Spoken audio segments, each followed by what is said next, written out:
And good Tuesday morning, David and Chuck show with a special edition. Let me stop this right now. I've got Black Sheep Squadron on the television, Chuck. But Gotcha. good morning, uh, David and Chuck here. Game day, Tuesday night football in Waynesville, North Carolina. The I Mountaineers. suspect, I suspect we'll have a lot of crazy stuff through the next 3-4 weeks, Yeah, talking about trying to finish up this season. yeah, and I think the thing is, it's really cool about tonight is this is the whole state basically will be paying attention to this football game, and I also want to say, and I'm going to talk about it a couple of times before we go. First of all, good morning, Chuck. Good morning. Good morning. How many cups deep are you into the caffeine and chaos? This is my second cup out of this cup, and then I start with that big Seattle cup. I get to have that cup, which is 20 some ounces. I get to have that caramel macchiato creamer. Then after that, my coffee's black. Yeah, and I haven't I haven't spoken to Jonathan this morning because a matter of fact I haven't spoken to him since we saw him Saturday. Uh, Right. but I would assume that his intake of caffeine and chaos is already multiple cups this morning as they prepare for tonight. I'm sure that he is. Maybe he gets his caffeine through tea. He might be a tea drinker. No, I I mean, doubt that. You know, one of the things in life is crazy because you never know. When he was a little boy, because when Heath was at Schuler was at Swain in Tennessee, and the deal with him was always, he told his dad, "I'm not going to drink coffee. I'm not going to drink tea. No, none of that stuff." And I told Jonathan when he was a little kid, I said, "Hey, there's this dude over in the other side of the mountain, and I mean, you can watch him on TV at Tennessee. He's really good. And you say you want to do all these things. Well, this is what he does." And I said, "Why don't you not drink Coke and soda and all that stuff, and let's see what you do?" He said, "Okay, Dad." He said, "But I want." There was an incentive at the end. There was a few dollars involved for him Mhm. if he made it those years without it, and he's a strong little turd, and he did make it all those years without it. And I'll never forget. He came to me and goes, "So, but he's made up for his caffeine. Yeah, he has more than made up for that now." But anyway, a big football game tonight. Uh, our community is slowly getting back on its feet. The devastation around here, Chuck, is just unbelievable. Got another shipment yesterday evening from your brother for up in Flint. It's in the back of my truck. When we're done here, I'm going to drive up and give it to Principal Connor this morning because he's personally handling everything that Kevin is sending in from Flint, and I think that's pretty special. So uh, let's talk a little football. Tuesday night football, Tuscola and Franklin. I'm going to throw it to you for a minute because I got some thoughts and some things I'm going to talk about that I usually don't about the pregame, in a pregame situation. Well, exactly like everything. Every year when you play Franklin, Franklin comes in with a very positive attitude about themselves. They're coming in believing, okay, doesn't matter what our record is, we can beat you. We're going to beat you, and that's the way they play. They are a run first I formation, running out of the old I formation football, and formation, and so they're going to play defense. They're going to want to hit you, and they're going to play a physical brand of football in all phases. They don't make a lot of mistakes. but they can pass if you get to the point where you're so focused on on the run, they can drop one behind you. So you're going to have to play when you play Franklin. You're going to have to play an A game. If you play a B minus game, or a B game, you're going to lose. B plus. You got to be in your A game, A minus, and A plus game. So and you as an opponent, for Tuscola, you got to minimize mistakes when you play Franklin. You got to win that turnover battle. You can't give Franklin short field, because they can milk on a short field. They can milk score and then milk 4 or 5 minutes off the clock. Yeah. Field. So you got to make sure that you're very efficient with the football, that you win the turnover battle and you win the penalty battle, because Franklin is not going to make those type of mistakes. They'll make some, but not perfect. But that's the way. That's what's coming in tonight at Doug Brooks Field, Weatherby Stadium. Yep. And I before I start talking a little bit about my thoughts on tonight, and usually I don't say a whole lot about my thoughts on the games. I really don't. But tonight I'm going to do a little differently, just because I'm going to. But first of all, I am really proud of these two programs. Forget the scores and forget all that stuff. These two teams could have avoided tonight. This game could have gone away. This game was gone away, Chuck, and everybody out there. This game was not going to happen. And I tip my hat to Coach Crompton, to Coach Brooks, to Austin Chambers, the athletic director at Franklin, the principals, but Doug and Jonathan, wow,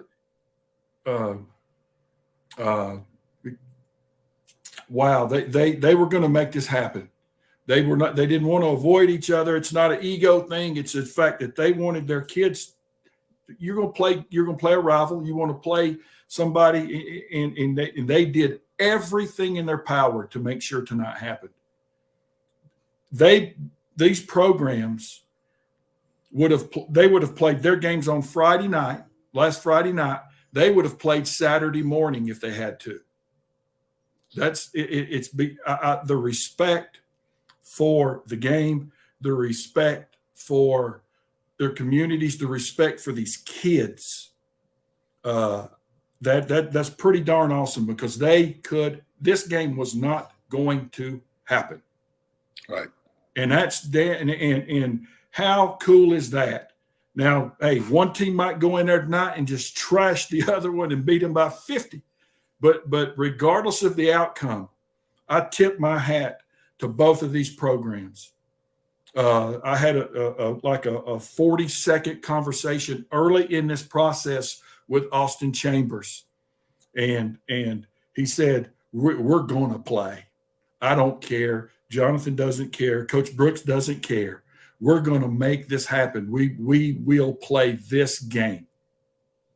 And I think that, again, if you look at just from a football perspective and a perspective of what a playoff seeding could be, or even getting in the playoffs or whatever, both programs probably would have been better off not to play each other.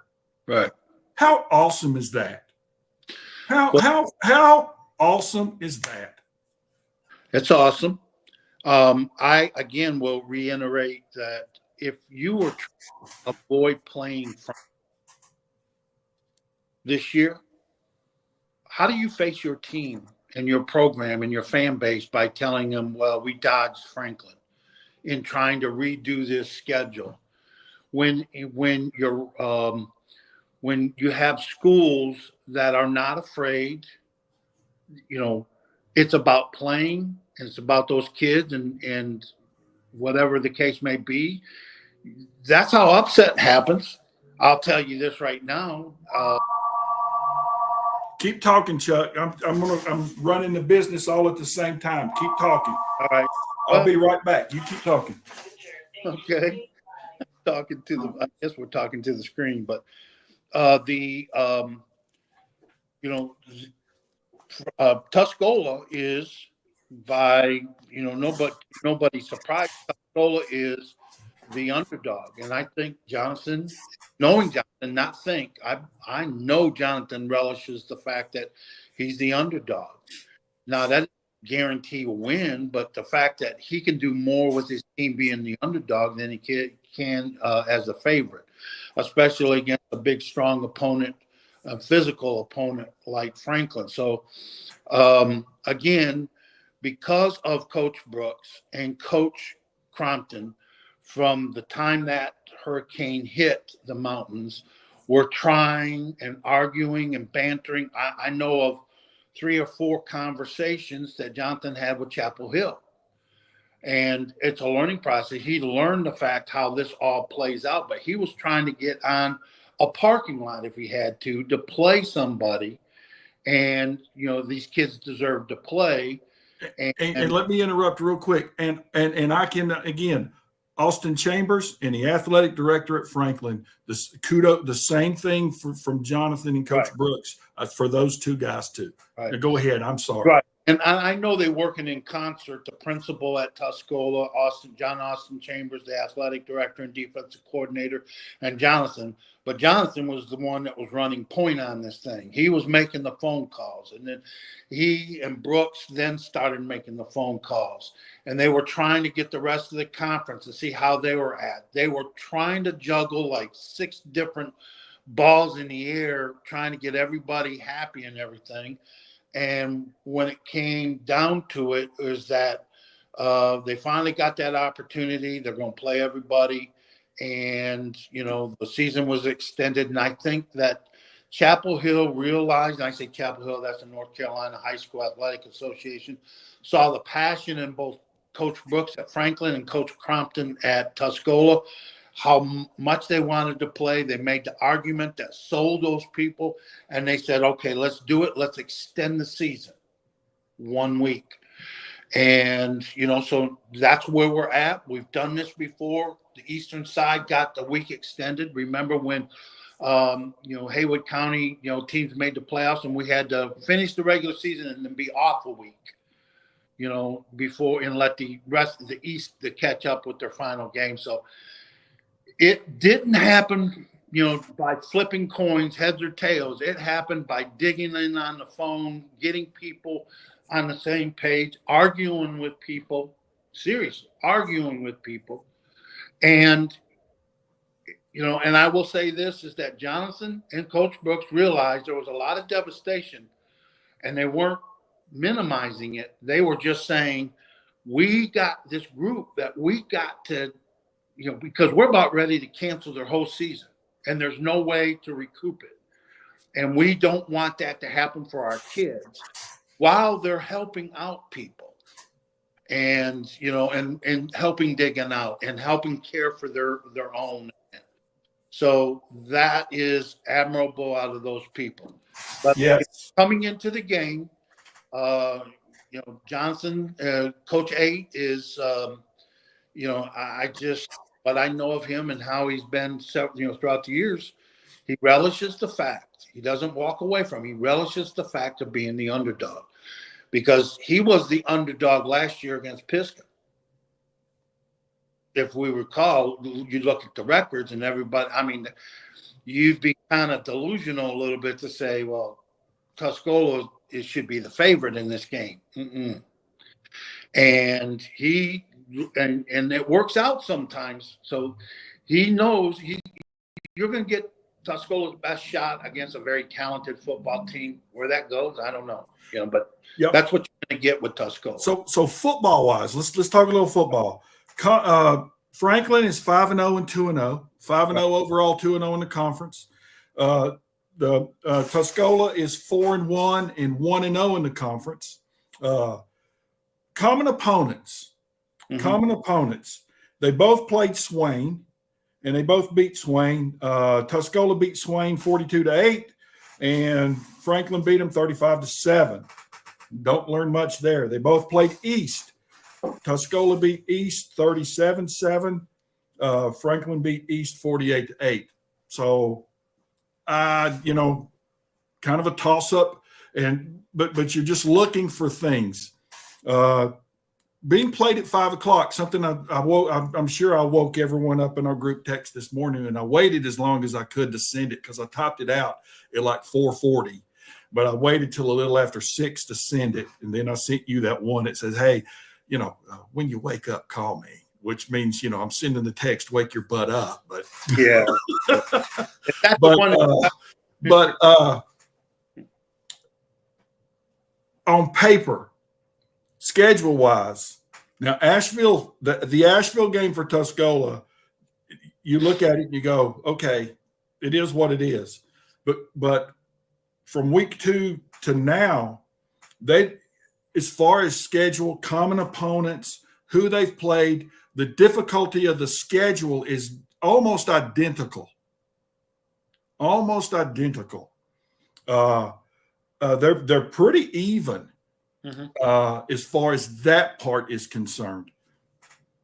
I think, as I said in the text this morning, I think this game comes down simply to this.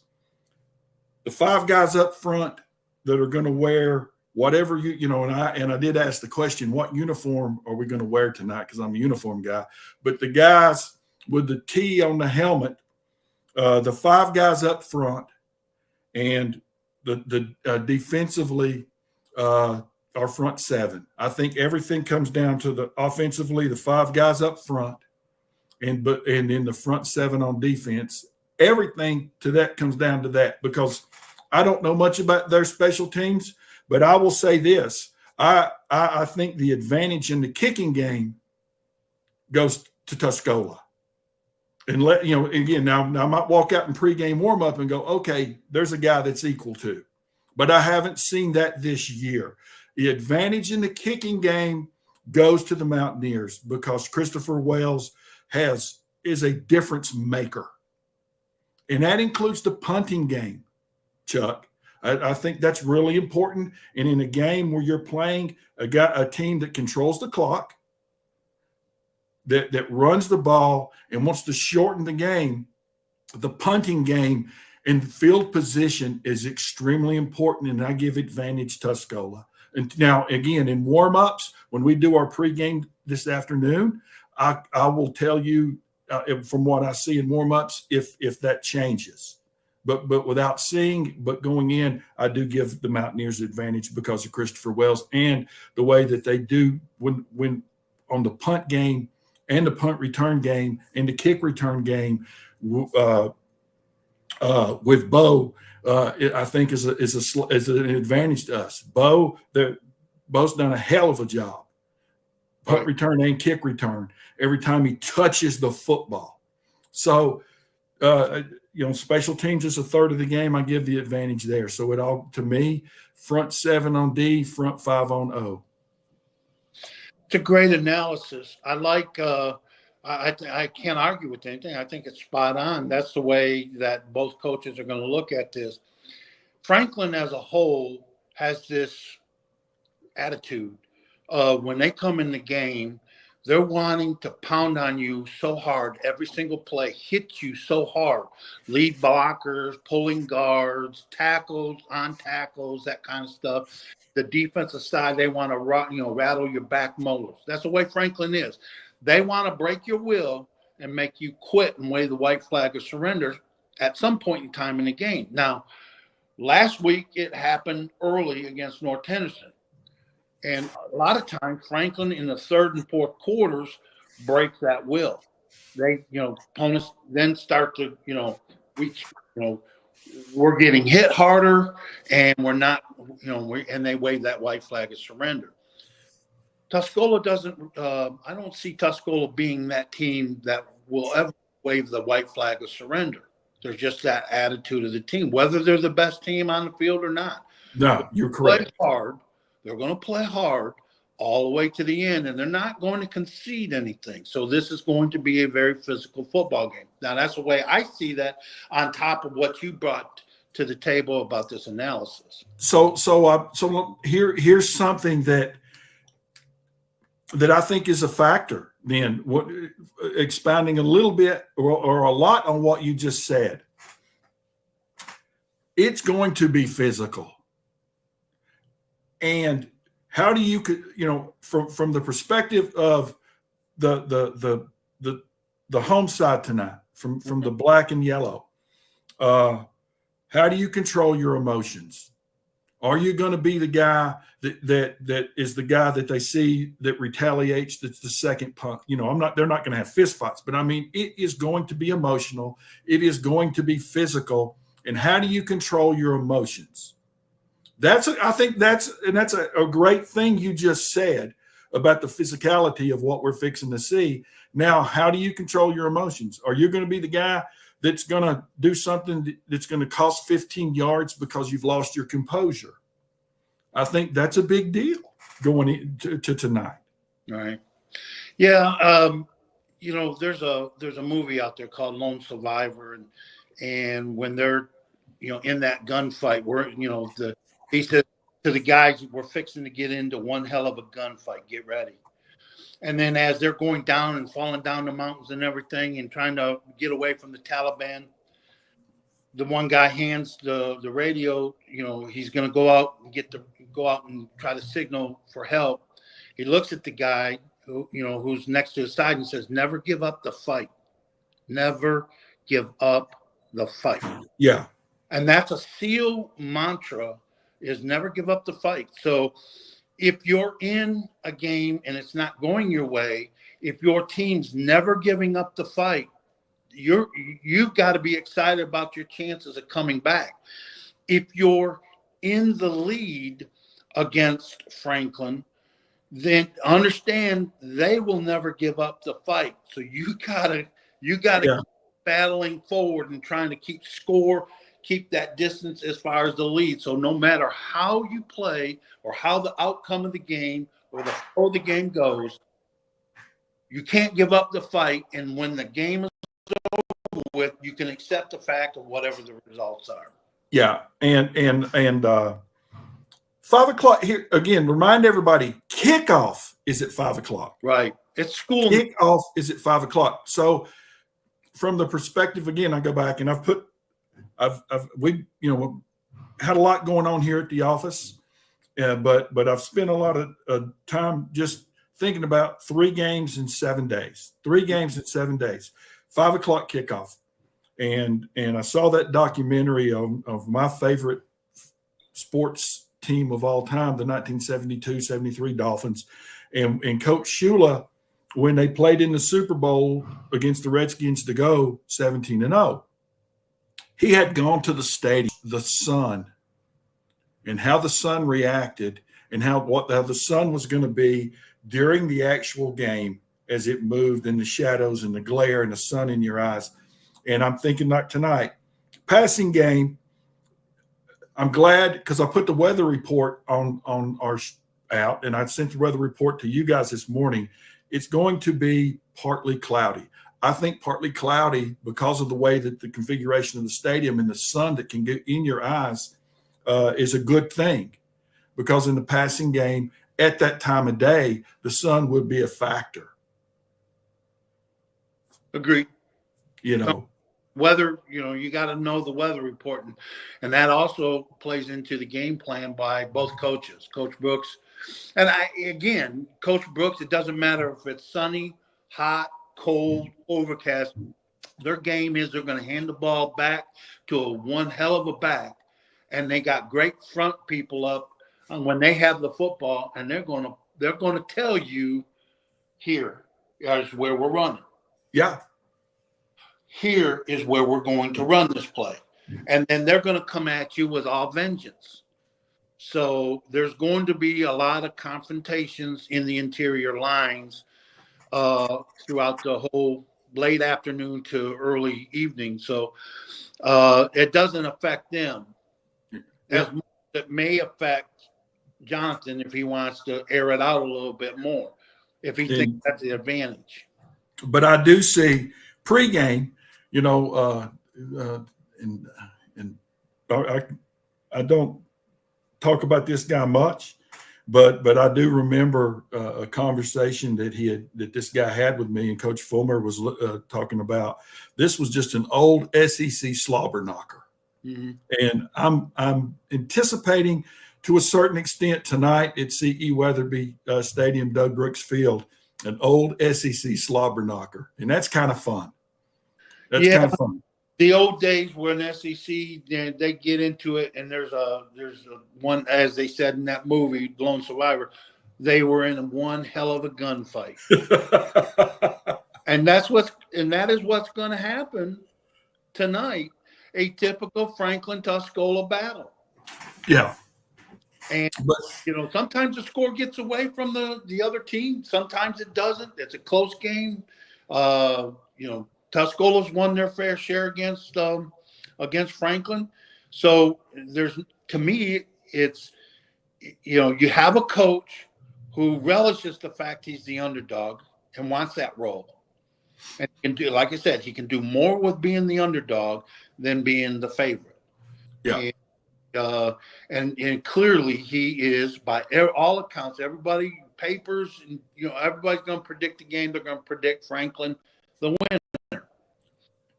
So and Franklin should win. But if I said to you, Franklin, right now, Franklin, with the maturity of their team, has the attitude, we're going to win. They have that. When you have a young team like Tuscola, which is junior, sophomore dominated, you sometimes have to milk and coax that man attitude. We're fixing to get in one hell of a gunfight, boys, and you can never give up this fight.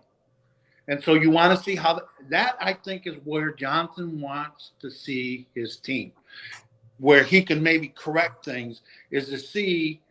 I want to see my boys in one hell of a gunfight and never give up the fight to the end. If we win it, man, that's beautiful. We can then jump leaps and bounds. If we lose it, we can pick up the pieces real quick before Friday night comes and play West Tennyson down at West Tennyson. So he's in a win-win situation with his young team. He's just got to get them out there and experience, a Franklin Tuscola football game. It's gonna be fun, and again, looking forward to it. I hope that as many people are going to be able to be there at kickoff as possible. But the scheduling is what it is, and a lot of people aren't going to be able to get off work. And I would anticipate that it would be like they used to talk about the Dodgers crowd. It'll be a late arriving crowd to a certain extent, because people are going to get off work and fly to get there. Right.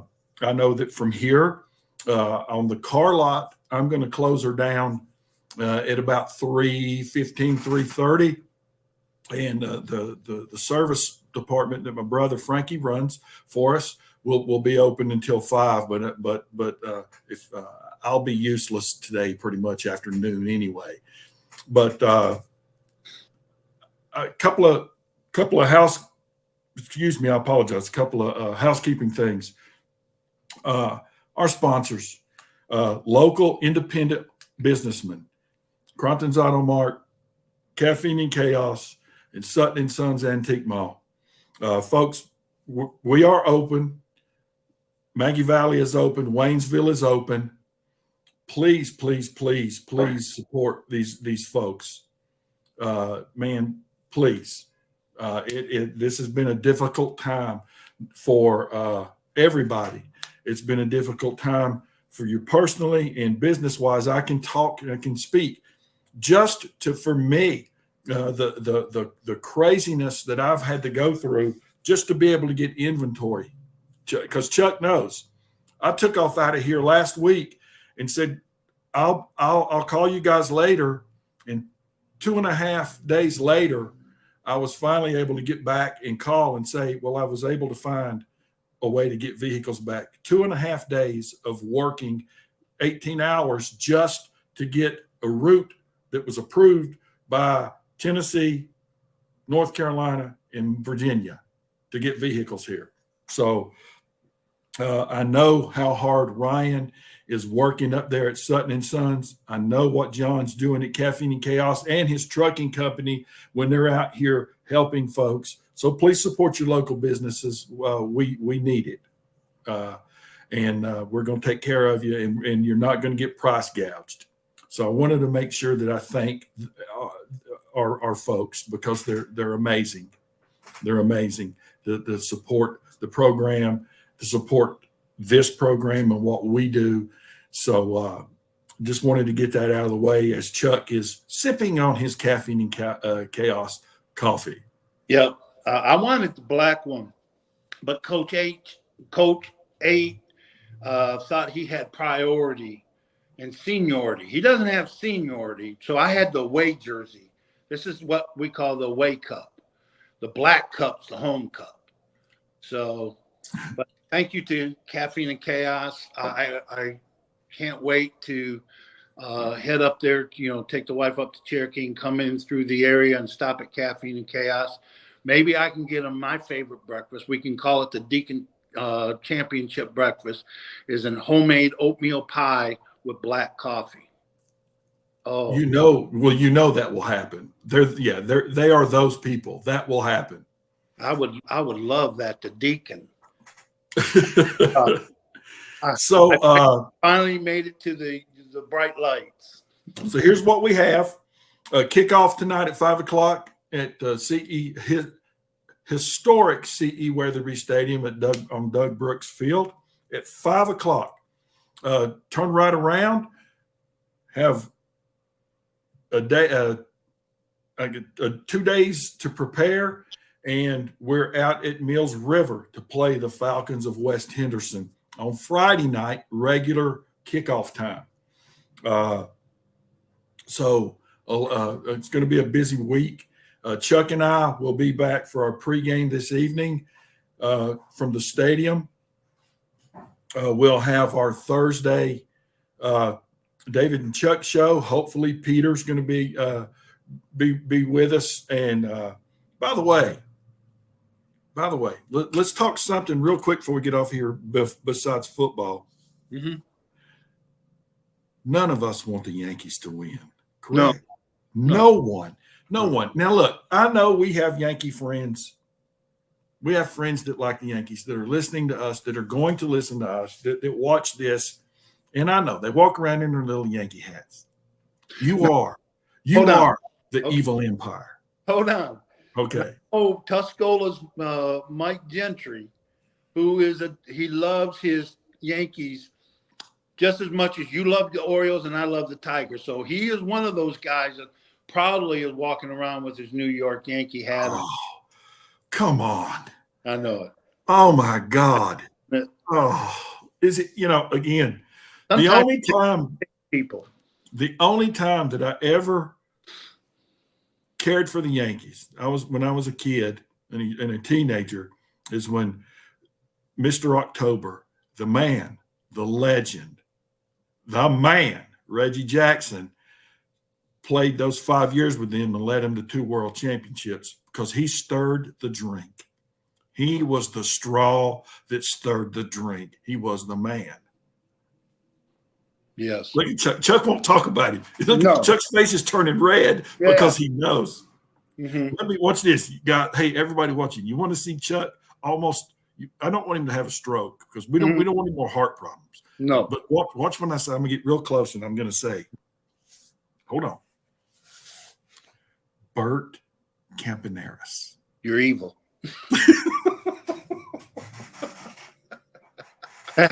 You're evil. That is that. But poor Larry. But anyway, make his way, and Bert Campaneris didn't like the fact that he threw inside on him, so he throws the bat at him. Man, self-defense, baby, self-defense.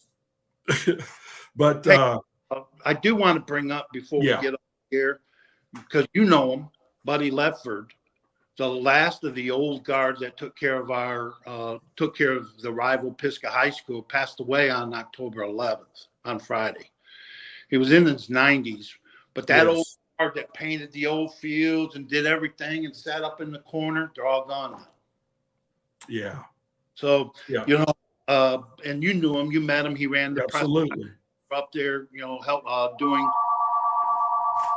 the games on radio, but he passed away October 11th.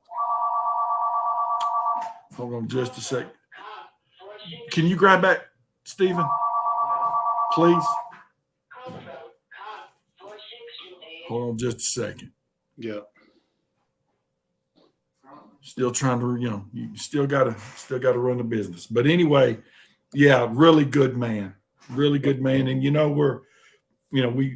as we lose our childhood heroes, we always send text to each other, and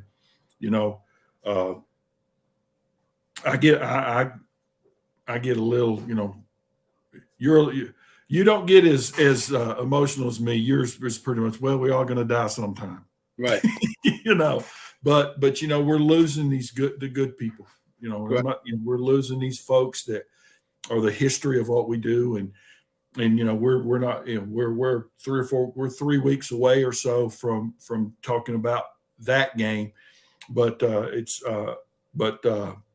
yeah, he was a good guy, and you hate to lose people like that. You really, really do. Well, on the Tuscola side, you got somewhat youthful John Truitt and Mr. Davis, who played football at Tuscola. They're helping, just like the old guard did at Pisgah.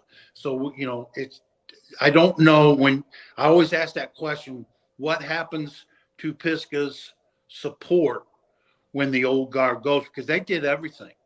They did everything for Pisgah. And so you have to get somebody to replace them. And all those shoes have got to be filled, and you don't know who.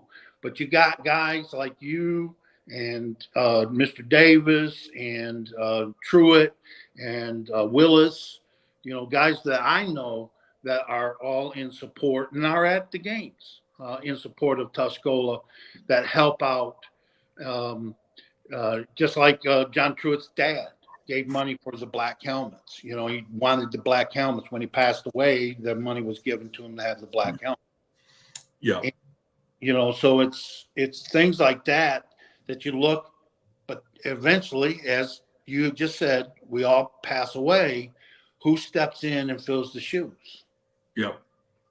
So when you see old folks doing it, try to get involved in that group, because, you want to be there to keep everything going right now. So there may be a gap at Pisgah, but I knew Buddy, very close friend, very close, good man. He was one of the people that helped me get the Legion team started. He played on that last Legion team in Haywood County, post 47. So, we became close, and it was, it was difficult to hear about his passing, but when you get into 90s, you lived a good life. Yep. You're just wondering, the day's coming. We get that phone. That's right. So well said, Chuck. We'll be back sometime this afternoon. I can't tell you exactly when. It's going to be in the 4 o'clock range from the stadium, as we prepare for a really big Mountain 7 football game. And this is the game that the whole state's going to pay attention to tonight. I don't know who else is playing. There's very few that are playing tonight, I think. But this is the game, right, that people are going to pay attention to, and it's fun. So I'll see you this day. Any final thoughts before we get off here, before we get back this afternoon? No, it's we've discussed it. It's going to be an exciting game. It's going to be a typical Mountain, slobber knocker. They're going to get after each other. It'll be fun. I don't, again, uniform wise, I don't know what they're wearing tonight. I don't know if it's going to be black on black, if it's going to be black on white, if it's going to be black on yellow with the, I all heard the John combinations. having pink because in support of breast cancer. That's okay with you to have pink? I promise you he would. I understand. He would. He would. He does that. Yeah. And but anyway, I'll see you tonight, Chuck. Have a great day. Thank you, everyone. Kickoff is at 5:00 at CE Weatherby Stadium on Doug Brooks Field. 5:00. I cannot. We keep saying that 5:00. So we'll see everybody tonight. Chuck, have a good afternoon. Don't cause much problems down there in Winston-Salem today. I keep reading the police blotter because I never know what you're doing. So, all right, buddy. I'll see you tonight. Bye-bye. Bye-bye.